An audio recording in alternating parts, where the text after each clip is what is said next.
Good morning student. Today I am going to explain the lesson 2 of class 8 science microorganism our friend or foe. Lesson name is microorganism our friend or foe means वो हमारे दुश्मन है या हमारे दोस्त हैं।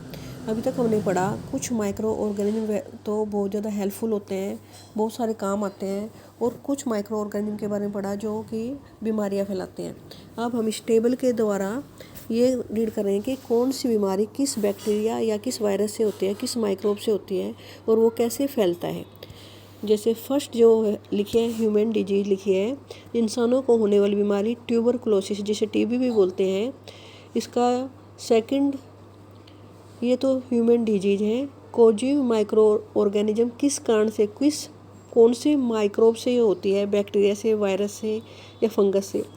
Mode of transmission means ये कैसे फैलते हैं, हवा के द्वारा, पानी के द्वारा या भोजन के द्वारा। शुरू से ही आपसे बता रहे हैं हम कि जो अधिकतर बीमारियां हवा, पानी या डायरेक्ट कॉन्टैक्ट से फैलती हैं, और इससे हम कैसे बच सकते हैं, कैसे हम अपने को प्रिवेंट कर सकते हैं।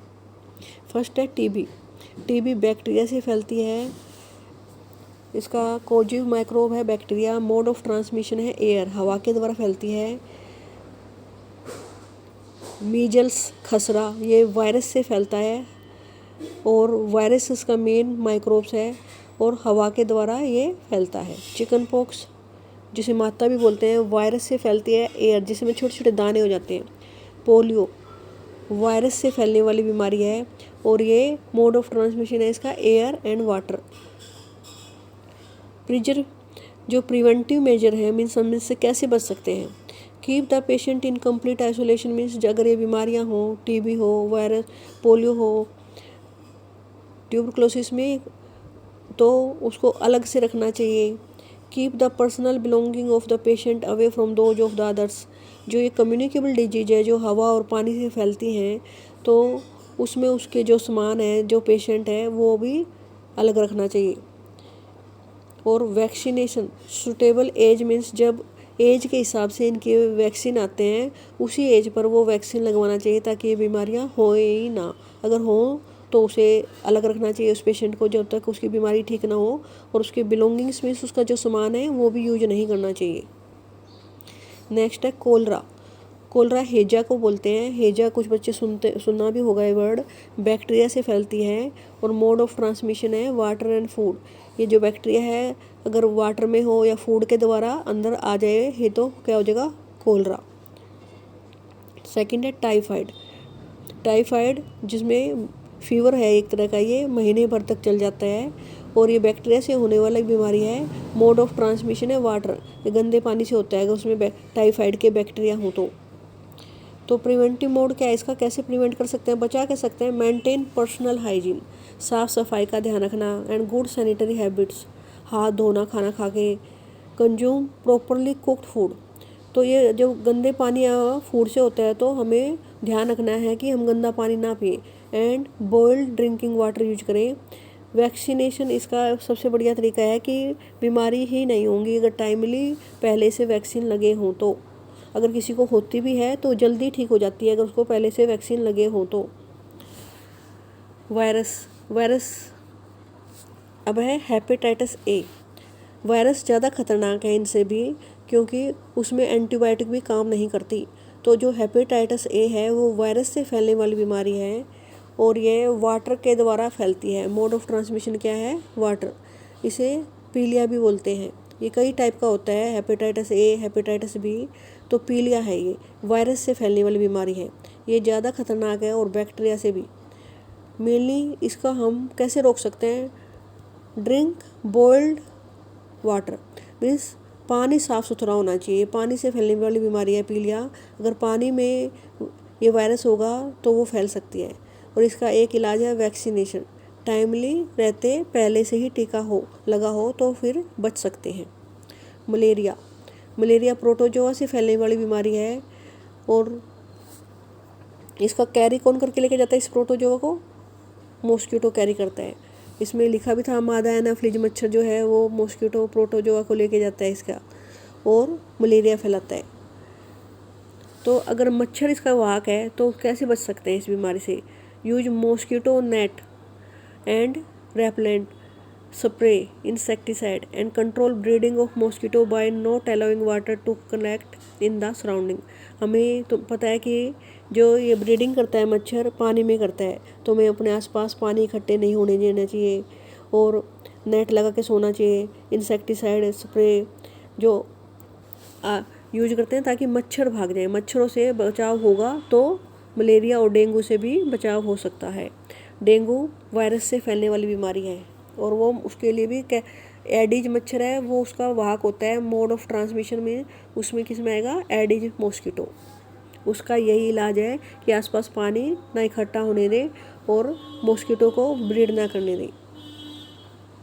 डिजीज कॉजिंग माइक्रो ऑर्गेनिज्म जो है ये केवल ह्यूमंस के लिए हार्मफुल नहीं है, ये प्लांट्स और एनिमल्स को भी अटैक करते हैं।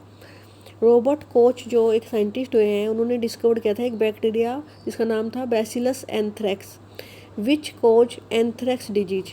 जो ये बैक्टीरियम है ये एंथ्रेक्स बीमारी फैलाता है, इसका नाम है बैसिलस एंथ्रेसिस। तो इस बैक्टीरिया से कौन सी बीमारी आती है? एंथ्रेक्स। ये एंथ्रेक्स जो बीमारी है मैन, ह्यूमन बींग और कैटल दोनों को अफेक्ट करती है। कैटल के अंदर फुट, उनके पैरों में और माउथ डिजीज हो जाती है। जो पशु हैं उनके अंदर फुट और माउथ डिजीज हो जाती है इस एंथ्रेक्स बीमारी में, जो एंथ्रेक्स है। और इसका बैक्टीरिया याद रखना बेटा, कौन सा है? Bacillus anthracis. आपको ये 1 मार्क्स में क्वेश्चन आ सकते हैं। Disease causing micro organism in plants. Plants में भी कुछ बैक्टीरिया बहुत हार्मफुल होते हैं, जैसे rice, potato, sugar cane, orange, apple. इन प्लांट्स में अगर लग जाते हैं ये बैक्टीरिया, इनके कारण अगर डिजीज हो जाती है तो इनकी क्रॉप की यील्ड, इनकी उपज कम हो जाती है। देखो ये जो टेबल है, इस टेबल के द्वारा देखो स्ट्रेस कैंकर, ये प्लांट डिजीज का नाम है स्ट्रेस कैंकर, और ये बैक्टीरिया के कारण होती है, हवा के द्वारा फैलती है। सेकंड है रस्ट ऑफ व्हीट। व्हीट में रस्ट जैसा लग जाता है और रीजन क्या है इसमें? रस्ट क्या होता है? जंग जैसी से हो जाते हैं, व्हीट खराब हो जाते हैं, गेहूँ। और एक फंगस से होता है ऐसा। मोड ऑफ ट्रांसमिशन है एयर, हवा से फैलती है ये बीमारी। ये फंगस हवा के द्वारा या सीड्स के द्वारा फैलती है।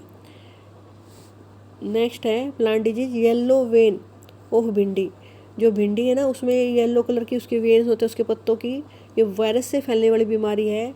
इंसेक्ट के द्वारा मोड ऑफ ट्रांसमिशन, जो कीड़े होते हैं वो फैलाते हैं अधिकतर इनको।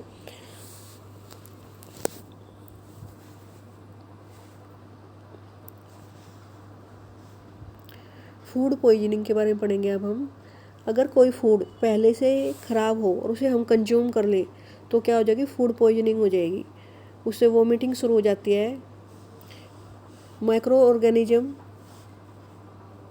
That grow on our food some time produce toxic substance.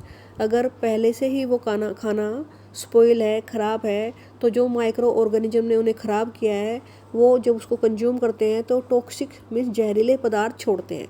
और इस जहरीले पदार्थ छोड़े हुए खाने को अगर हम खा लेते हैं, कंज्यूम कर लेते हैं, कंज्यूम मीन्स उसको यूज करना, तो वो पॉइजन जो है वो हमारे शरीर के अंदर चला जाएगा और उससे डेथ भी हो सकती है और बीमार भी हो सकते हैं हम।